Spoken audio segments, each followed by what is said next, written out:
France Inter,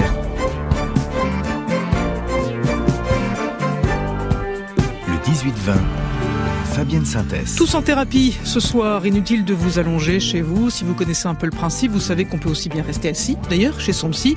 Si vous regardez la télé, vous le savez aussi, il n'est pas impossible que cette série d'Arte en thérapie, à elle seule, contribue à démystifier, à dédramatiser, à désacraliser ce que peut être une psychothérapie ou une psychanalyse. Et en cela, ma foi, c'est une thérapie. Sans doute, cette série contribue-t-elle à faire sauter des clichés qui parfois ont la vie dure, du type peu amène, qui vous laisse parler tout seul et vous prendra 90 € 2 fois par semaine. Alors que, et vous en témoignerez ce soir, il n'est pas nécessaire d'aller mal pour voir un psy. Vous pouvez partir évidemment quand vous voulez. Il n'est pas question d'autre chose que de dénouer des blocages, d'entrer dans un sas de décompression.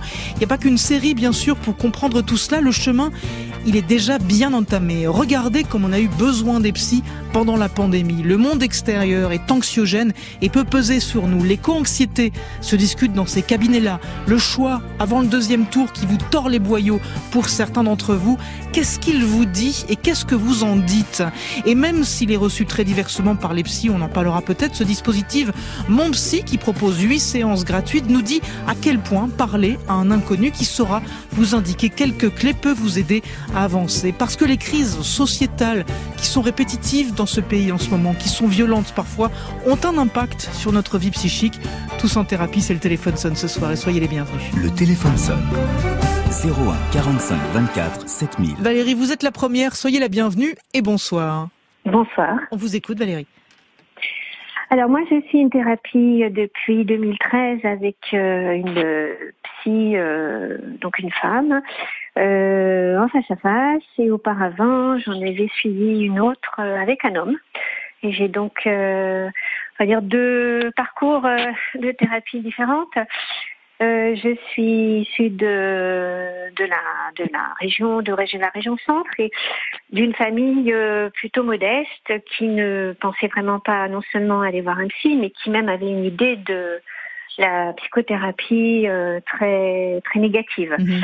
Et je dirais que voilà, mes sœurs et moi, nous avons un passif familial assez lourd.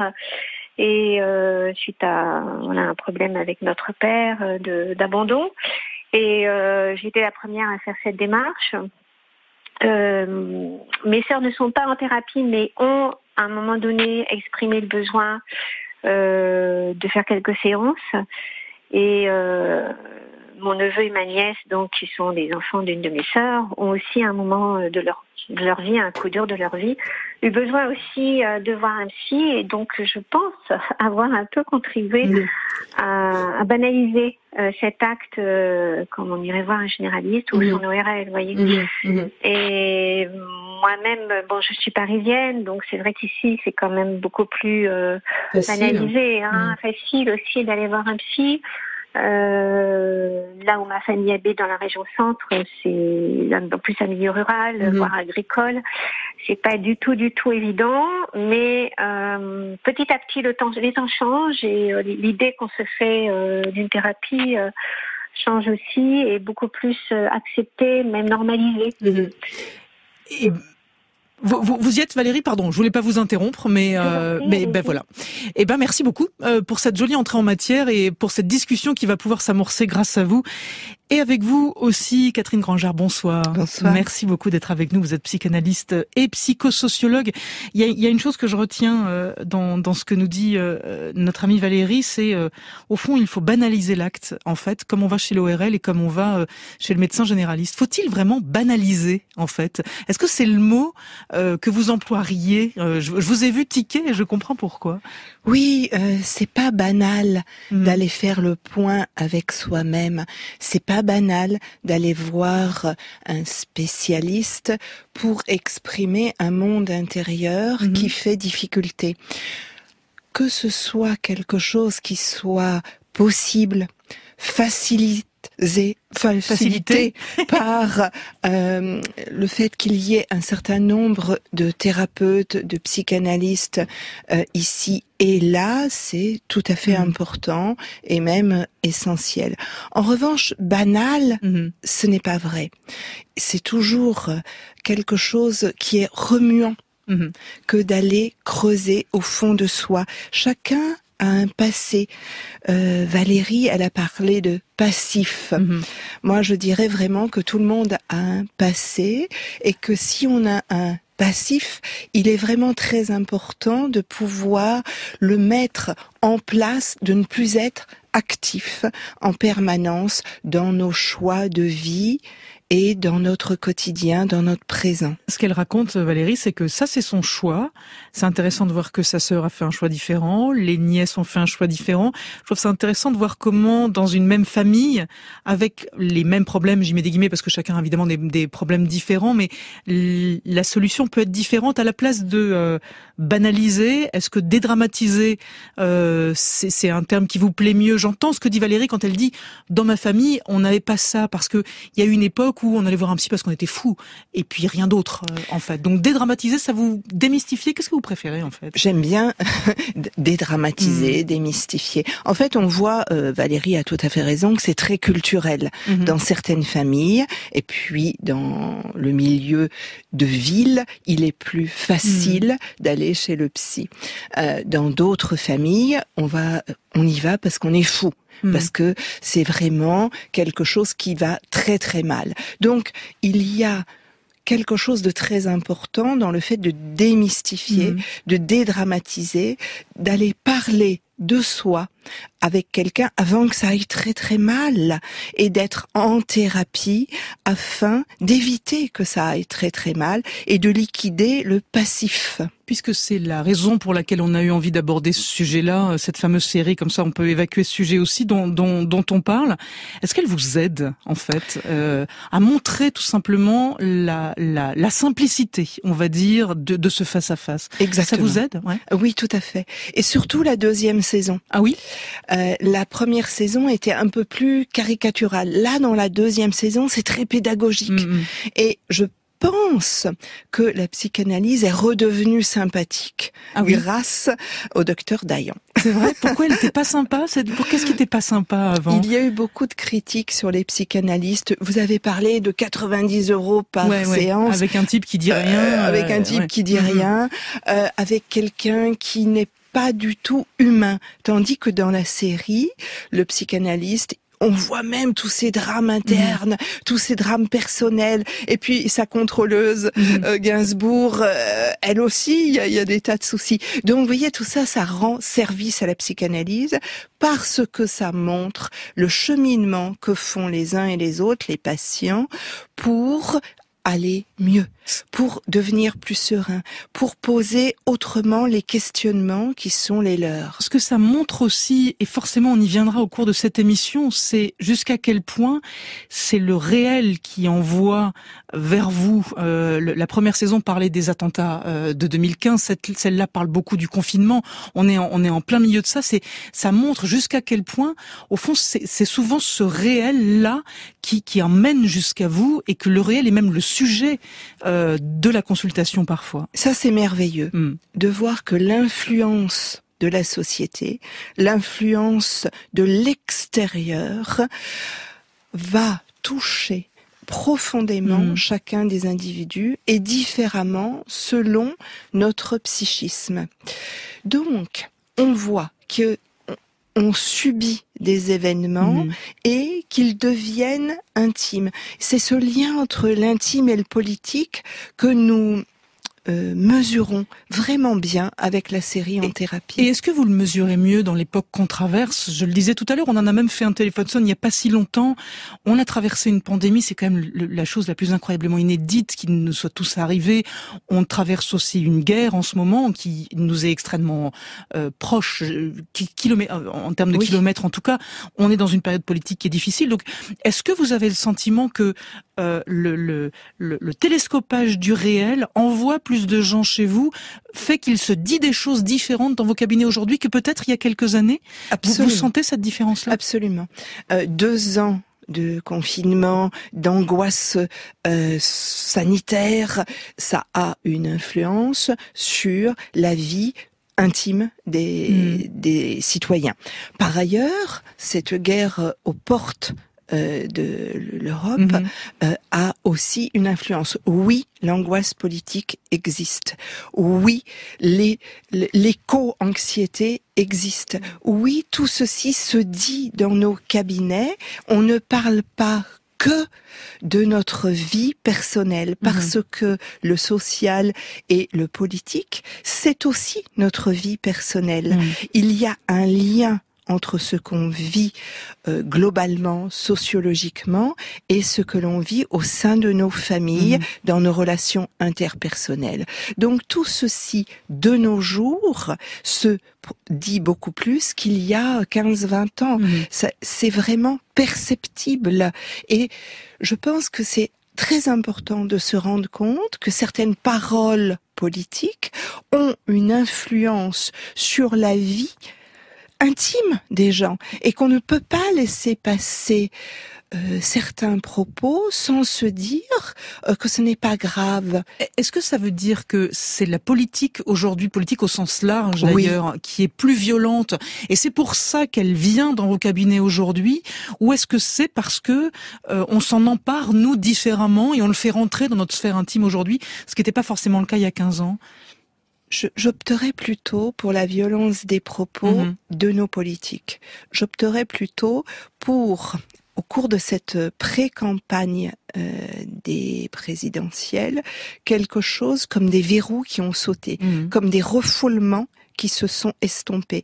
Et ceci est très inquiétant pour le public, pour les gens, pour les patients que nous recevons. Ceci se dit plus parce que quelque chose est moins policé chez les politiques. Et cette violence se retrouve dans les rêves, se retrouve dans le quotidien, aussi parce que nous parlons, je vais donner un exemple de harcèlement. Nous parlons de harcèlement. Mais lorsqu'il y a des propos qui ne respectent pas l'extériorité d'un individu chez les politiques, évidemment que ça autorise des harcèlements selon le faciès, selon l'origine. Et ceci traumatise des gens. Donc, nous avons le Covid, nous avons la guerre, nous avons une campagne présidentielle avec une violence qui ne se maîtrise pas. Donc oui, évidemment, c'est présent sur le divan. On va revenir à ce que vous dites. Je voudrais qu'on écoute Clémence. Bonsoir Clémence. Oui, on écoute Clémence maintenant. Oui, Clémence. Je vous entends, Clémence. Ah, bonsoir, Fabienne. Alors, allez-y. Je voulais apporter mon témoignage. Donc, j'ai, moi, été suivie longtemps par une psychologue que j'ai beaucoup aimée, qui m'a fait beaucoup avancer et qui m'a appris plein de choses sur moi. Et d'ailleurs, je tiens à dire que c'est important, si on a des questionnements, de se faire suivre par une psychologue ou un psychologue, parce que ces gens sont des gens en général lettrés, instruits, qui savent manier la psychologie humaine, les symboles, et qui peuvent aider en fait tout un chacun. Et j'entends venir un mais quand même, Clémence. Un mais. Ouais. Je ne sais pas d'où vient le mais. C'est ce que je croyais entendre chez vous, mais je vous en prie, allez-y. Et oui, alors aucune idée d'où vient mon mais en tout cas, j'ai été beaucoup aidée par cette psychologue tout le temps. Et pour revenir au début du propos, on parlait du confinement. Et en fait, j'ai été moi beaucoup aidée par cette psychologue. Et en fait, au moment où est arrivé le confinement, j'ai eu de moins en moins besoin de cette psychologue, puisque j'ai réussi à me recentrer sur moi-même. Je pense parce que j'étais moins sujette à des stress issus de l'extérieur de la société. Alors, j'étais à cette époque-là parisienne. Depuis, je suis partie. J'habite en Bretagne. Mais en tout cas, cette psychologue m'a beaucoup aidée à évoluer dans mes pensées. Mais, et sinon c'est là où est le mais. Je me disais bien, je le sentais venir. Allez-y. C'est là où est le mais. J'ai réussi à évoluer grâce sans doute au confinement vers une pensée qui m'était plus propre et qui était moins polluée par l'extérieur et plus pure, même si le terme n'est pas forcément très adapté. Mais à nouveau, je pense que voilà, la psychologie et la psychanalyse est très intéressante. J'ai été vraiment très aidée par cette psychologue et j'ai pu moi-même évoluer par un certain confinement, un certain retrait sur moi-même. Une vie plus tranquille. Et vous n'y êtes pas retournée, Clémence, rapidement, après le confinement, après cette pause qui vous a été finalement salutaire? Non, je n'y suis pas retournée. D'accord. Merci beaucoup pour ce témoignage, Clémence. Catherine Grangeard, ce que je retiens dans ce qu'elle nous dit, c'est bon, j'avais le bagage en fait. Donc du coup, après, pendant cette période qui est si compliquée, moi au contraire en fait, puisque j'avais le bagage, je l'ai traversé finalement assez sereinement. Il y a une certaine partie de la population que j'appelle moi les confinés contents, les cocos, les confinés contents, c'est-à-dire des gens qui se sont recentrés, comme dit notre auditrice, sur elle-même, sur eux, et grâce au fait d'être moins pollués par l'extérieur, comme elle dit, eh bien, il y a quelque chose qui a pu s'éclaircir. Effectivement, le bagage qu'elle avait pu constituer par le travail fait avec cette gentille psychologue, eh bien, ce bagage lui a permis de se poser. Ce que j'entends, et de déménager. Elle parle de ce moment qui a été calme. En fait, vous nous parlez tout à l'heure d'angoisse et de violence politique. Et au fond, pour certains, peut-être que ce moment-là, ça a été la possibilité de se sortir de cette immense violence politique dans laquelle nous sommes plongés depuis plusieurs mois.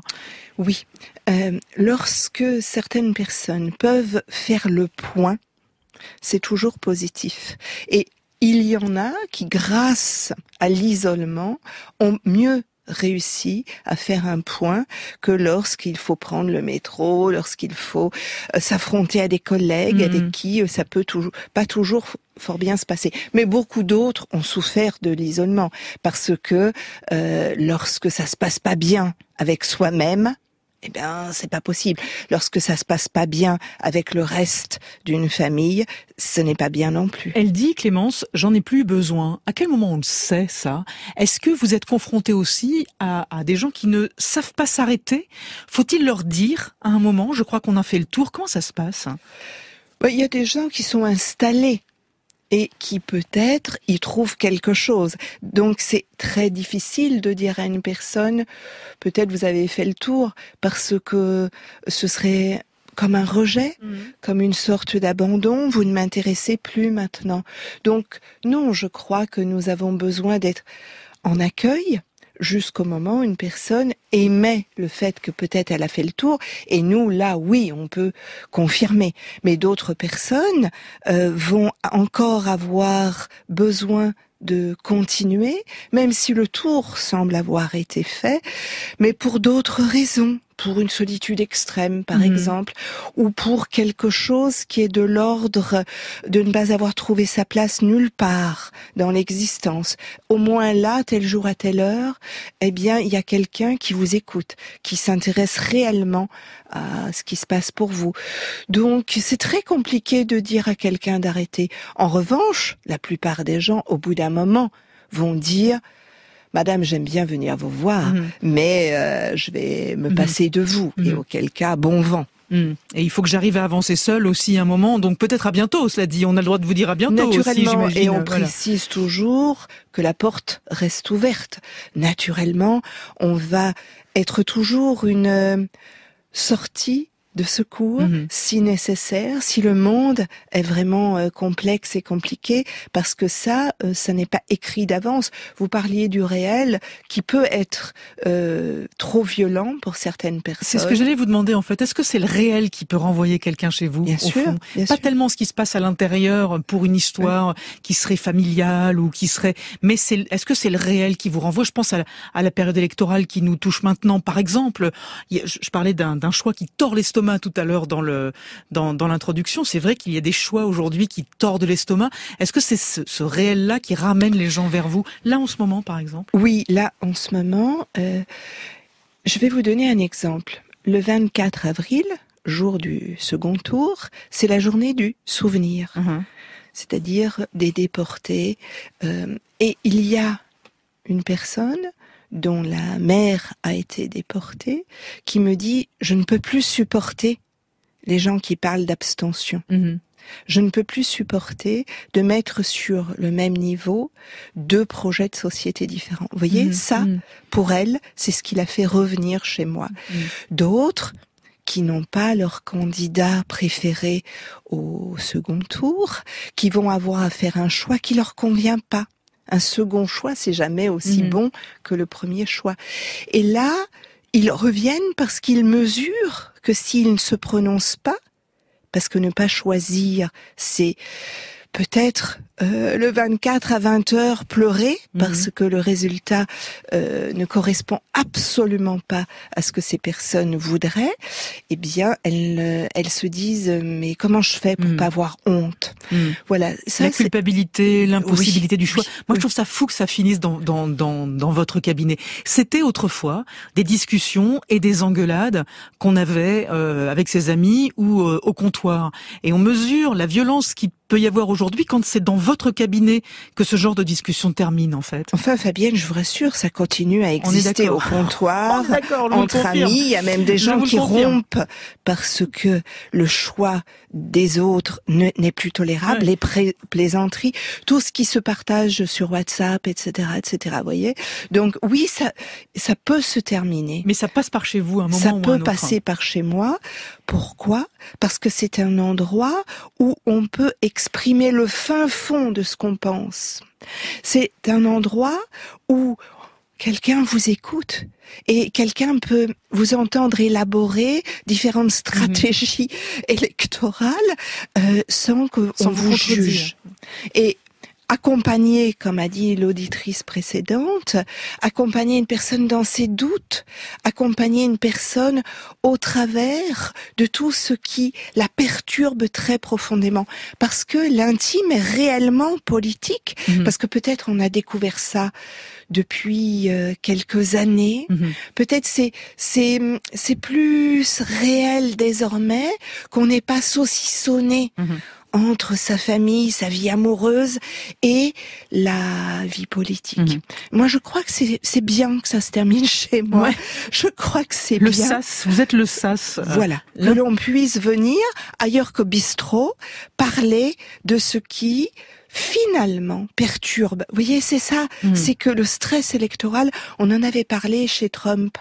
Eh bien, désormais, en France, on est en plein stress électoral. Et ça a une incidence sur des gens qui se posent beaucoup de questions et qui se disent pas, mais de toute manière, ça va se faire. Maintenant, une voix, c'est une voix. Il y a des gens qui ont conscience de cette responsabilité. L'intime est politique, je retiens cette phrase. Et je vous salue Mireille, bonsoir. Oui, bonsoir. Je vais taper au haut-parleur parce que pendant ce temps-là... Oui, c'est mieux. Oui, pendant que j'ai attendu, j'ai fait la cuisine. Ah bah tant mieux. Bah, très bien, bonsoir à vous. Voilà. Je ne peux pas rester sans rien faire. Absolument. Donc voilà, moi je téléphone parce que quand j'étais petite, j'ai eu une enfance très heureuse. Quand j'étais adolescente aussi, bon, perturbée, mais ça allait. Et quand j'étais étudiante en médecine aussi. Et enfin, après, j'ai fait des missions humanitaires dans des pays en guerre. Je devais être inconsciente parce que ça ne m'a pas fait peur. Et j'étais très heureuse, c'est ça que je voulais faire. Et puis, j'ai rencontré mon mari, un homme exceptionnel, qui était ethnologue et qui avait lui-même suivi une thérapie, une analyse, et qui m'en parlait en me disant tout le bien que ça lui avait apporté. Je crois qu'il était resté quand même 15 ans en thérapie. Et parce que mon père, il m'avait dit, les psychiatres, c'est quand on est fou, Mireille. Oui, papa. Oui, c'est de votre génération, Mireille, pardonnez-moi. Arrivé à la mort de mon mari, j'ai fait plusieurs psychiatres, les uns après les autres. Et je n'ai pas trouvé... et puis donc c'était sur Valence, sur Lyon, sur Amiens. À plein d'endroits, je n'ai pas trouvé ce que je cherchais. Et enfin à Amiens, j'ai trouvé une femme, psychologue, qui a pratiqué l'hypnose, dans laquelle je croyais pas du tout, et cette hypnose a marché. C'est-à-dire qu'en fait, ça m'a fait progresser dans mon deuil. Je dis pas que je suis guérie depuis 30 ans, je suis pas guérie. Mais ça m'a permis de vivre à côté et de vivre autre chose que le deuil. Et je fais toujours des séances d'hypnose avec elle, à distance, puisqu'elle est à Amiens et moi ici, à Lyon. Et c'est quelque chose d'extraordinaire. Eh ben merci. Voilà. Ben merci beaucoup, Mireille. On peut vous rendre à votre cuisine maintenant, et merci pour votre témoignage. Ce que nous dit Mireille, Catherine Grangeard, et alors pour le coup, je pense que ça touche beaucoup de gens. C'est la difficulté de se trouver. En fait, c'est une rencontre aussi avec son psy, qu'on fasse une psychanalyse, une psychothérapie, peu importe. En fait, trouver la bonne personne, c'est un sacré exercice. Exactement. Trouver la bonne personne, c'est presque plus important que de trouver la chapelle qui convient. Trouver la bonne personne, ça ne se commande pas. Vous voyez, c'est pas le titre psychiatre, psychologue, psy, je ne sais quoi. Faut juste que ça commence par psy, après on voit quoi. Exactement. Et puis, cette bonne personne, ça peut être pour une copine, ça peut être pour le mari, ça peut être pour quelqu'un, mais pas pour soi-même. Il y a la bonne personne et il y a le bon moment. Le bon moment, c'est l'instant où on peut décaler les questions. Parce qu'en psychanalyse, peut-être on guérit pas vraiment, mais en revanche, on sauve. Ça veut dire quoi décaler les questions ? Une façon dont on a de se poser toujours la même question. Nous allons la prendre par d'autres bouts. Nous allons pouvoir aider une personne à cesser de répéter. Puisqu'au fond, dans la vie, très souvent, notre drame, c'est la répétition. C'est que on ne cesse de faire tout le temps la même chose, et dans tous les domaines que ce soit au niveau amoureux, au niveau du travail, au niveau politique, au niveau de nos investissements associatifs. Voilà, on recommence toujours la même histoire avec d'autres gens. Mais notre façon de poser cette histoire peut ne pas être la meilleure façon de faire pour nous-mêmes et pas pour les autres non plus d'ailleurs. Donc, de décaler les questions, ça permet d'avoir des réponses différentes. On ne va pas vraiment se soigner, vous voyez. On a, la première auditrice parlait d'un passif. On a toujours de toute manière une histoire personnelle et on tourne autour. En revanche, on n'est pas obligé d'être dans la répétition. C'est ce que nous apportons à nos patients. C'est ce à quoi nous servons. Nous servons de faire un petit peu autrement, tout en restant la personne qu'on est. Non, on ne change pas de personnalité, on ne change pas d'histoire. Alors à quoi vous me servez ? Je vous sers à faire autrement, avec la même personne que vous êtes et avec la même histoire que vous avez traversée. Mais on saisit différemment les questions et les réponses, c'est ça qui va pouvoir nous aider à nous positionner d'une façon plus heureuse. Catherine Grangeard, comment on sait, est-ce qu'on sait, pour les gens qui nous écoutent et qui cherchent, est-ce qu'on sait dès le premier rendez-vous que oui, ça va matcher, ça prendra le temps que ça prendra, mais il se passe quelque chose, ou on comprend tout de suite qu'il ne se passera rien? Pas toujours. Voilà, est-ce qu'il faut 4, 5, dans un sens comme dans l'autre d'ailleurs? Voilà, ni dans un sens ni dans un autre. Parfois, j'ai des patients qui reviennent en me disant mais qu'est-ce que vous m'avez exaspéré la première fois, vous m'avez dit, vous m'avez pas dit, vous avez souri, vous n'avez pas souri. Bon, bref. C'était pas ça, c'était pas bon. Mais finalement, ça appartient plus à cette personne qu'à moi. Finalement, au premier coup d'œil, ça se matche pas toujours. On n'est pas obligé de prendre une décision immédiate. Ou alors, on a un transfert extrêmement positif parce qu'on a envie d'y croire. Et c'est pas non plus le signe que ça va vraiment bien fonctionner. Non, il faut travailler un petit peu. Il faut se donner un petit peu de temps, il faut voir ce que ça donne, et là, en fonction des évolutions, au fur et à mesure des semaines, eh bien, oui, quelque chose vient entériner que ça va être possible ou pas. Et parfois, peut-être, le psy n'a pas très envie de travailler avec vous et va vous faire sentir que finalement, c'est pas une problématique avec laquelle le psy est très à l'aise et ça va se jouer à deux. Donc tout ceci, ça se ressent, ça s'élabore et lorsque quelque chose est entamé, il peut y avoir des résistances qui font que vous avez envie d'arrêter. Alors là, faites un peu confiance à votre psy. S'il vous dit que non, c'est probablement que vous devez dépasser ces résistances. Parce que je me mets à la place des gens qui nous écoutent et qui se disent, moi, j'aimerais bien, parce que effectivement, moi aussi, j'en ai sur les épaules, et surtout en ce moment, dans la période qu'on traverse. Et en même temps, comme je connais personne, je fais quoi? J'ouvre pas le bottin. D'ailleurs, le bottin, ça n'existe plus. En regardant à la lettre P et en choisissant au pif. Comment ça marche, en fait? Est-ce qu'il faut se faire recommander? Est-ce que le bouche à oreille, ça marche vraiment pour un psy? Je pourrais en avoir un, moi, qui me convienne absolument merveilleusement bien et qui conviendrait pas du tout à quelqu'un d'autre pour un tas d'autres raisons. Donc comment on fait, en fait? Comment ça démarre? Il y a beaucoup de façons de venir chez nous. Il y a le bouche à oreille. Il y a les orientations qui se font en fonction des problématiques.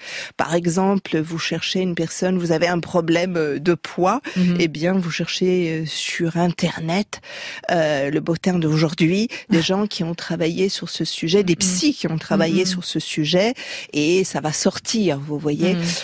Vous avez entendu un téléphone sonne, et vous vous êtes dit, tiens, finalement, les psychanalystes, c'est peut-être ce qu'il me faut. Vous avez regardé la saison en thérapie, vous avez une approche de la psychanalyse qui peut vous donner envie parce que ce que vous portez sur les épaules, ça va pouvoir être déchargé en cet endroit-là. Il n'y a pas une seule façon d'arriver au même objectif. Et donc, dans ces étapes qui nous mènent, on peut en parler aux uns et aux autres parce que c'est pas tabou d'aller chez le psy, parce que la psychanalyse correspond à une recherche en profondeur au niveau de l'inconscient, au niveau de ce qui nous fait être ce qu'on est, avec des répétitions qui sont souvent problématiques. Vous voyez? Et c'est là où on se dit, moi j'en ai ras-le-bol de tous ces échecs amoureux. Moi j'en ai ras-le-bol de ce que j'endure au quotidien dans mon couple ou au travail. Et voilà, je vous ai pris l'exemple du rapport à la nourriture. J'en ai ras-le-bol de l'alcool, j'en ai ras-le-bol du tabac. Mais ce n'est pas une réponse comportementale qui va faire que je vais m'en sortir. Parce que ça, je sais bien ce qu'il faut ne pas faire. Voilà. Donc, vous voyez, c'est tout ça, cette réflexion au fin fond de soi qui fait que nous allons chercher la bonne personne. Fabien, bonsoir. Oh non. Oui, bonsoir. Bonsoir, Fabien. Oui, merci d'avoir pris mon appel. Je voulais partager mon expérience de la première fois que j'ai vu un psychologue et un psychiatre ici à la ville de Lyon. En fait, c'était fin novembre 2020. J'avais beaucoup de difficultés au travail, beaucoup de travail, une charge de travail énorme. J'avais averti à ma hiérarchie des problématiques que j'avais, j'avais des symptômes d'anxiété, j'avais beaucoup de stress. Et il y a eu un moment dans lequel j'arrivais plus à travailler, j'arrivais plus à suivre les réunions de mon entreprise. J'avais un poste de chef de projet digital. Et en fait, je comprenais pas qu'est-ce qui est en train de m'arriver. Jusqu'un jour, je suis allé voir un médecin. Ensuite, il m'a dit d'aller voir un psychiatre qui m'a dit que j'avais des symptômes anxio-dépressifs. Et ensuite, ils m'ont donné des médicaments. Et après, je trouvais pas comment m'en sortir. Il y avait beaucoup de pensées, beaucoup de choses que j'avais dans ma tête suite à ce qui s'est passé au travail. Et ils m'ont dit, après, je suis allé voir un psychologue. Et lui, il m'a dit clairement, vous êtes en train de faire un burn-out. En fait, vous êtes dans un burn-out, vous avez un syndrome d'épuisement professionnel sévère, Et après, j'étais en arrêt de maladie depuis novembre 2020. Je suis en arrêt de maladie suite à ce syndrome d'épuisement professionnel. Et aujourd'hui, j'ai testé différentes approches psychologiques. Et aujourd'hui, je suis suivi par un psychologue avec qui je fais des sessions de EMDR, avec qui je revive toutes les mauvaises expériences que j'ai vécues au travail. Et ça m'a fait beaucoup, beaucoup de bien. Et en plus, je suis suivi par des psychiatres dans un hôpital de jour à la ville de Villeurbanne, c'est à côté de Lyon. Et c'est un hôpital spécialisé dans la prise en charge des personnes qui ont fait un burn-out et des dépressions au travail. Et je sens que ça, c'est une vraie chance pour des personnes qui ont eu des difficultés au travail et qui ne peuvent pas s'en sortir, qui ne trouvent pas la fin de... la porte de sortie, j'ai bien compris, qui ont du mal à trouver la porte de sortie. Fabien, merci beaucoup. Ce que j'entends dans Fabien, Catherine Grangeard, c'est que, dites donc, c'est un sacré parcours quand même. Il y a eu beaucoup de psy qui commencent par psy, puis différentes personnes, et puis là, il y en a deux à la fois. Parfois, c'est un drôle de parcours quand même. Parfois, il y a plusieurs prises en charge. Vous voyez, il parle de psychiatre parce que il prend des médicaments, et puis psychologue parce que il va parler avec quelqu'un. Et il a parlé aussi d'un hôpital de jour. Donc les prises en charge multiples sont parfois nécessaires selon les problématiques. Là, il a parlé de symptômes. Et moi, j'aime bien m'arrêter sur ce mot de symptômes. Il y a ce qui s'exprime comme le burn-out ou comme un appel. C'est le symptôme. En revanche, ce qui est derrière, ce qui est la cause, c'est tout à fait autre chose. Donc, le symptôme, c'est comme la fièvre. On soigne, on fait baisser la fièvre. Et j'espère que la fièvre a baissé chez Fabien. L'heure est en train de tourner, on n'a pas le temps.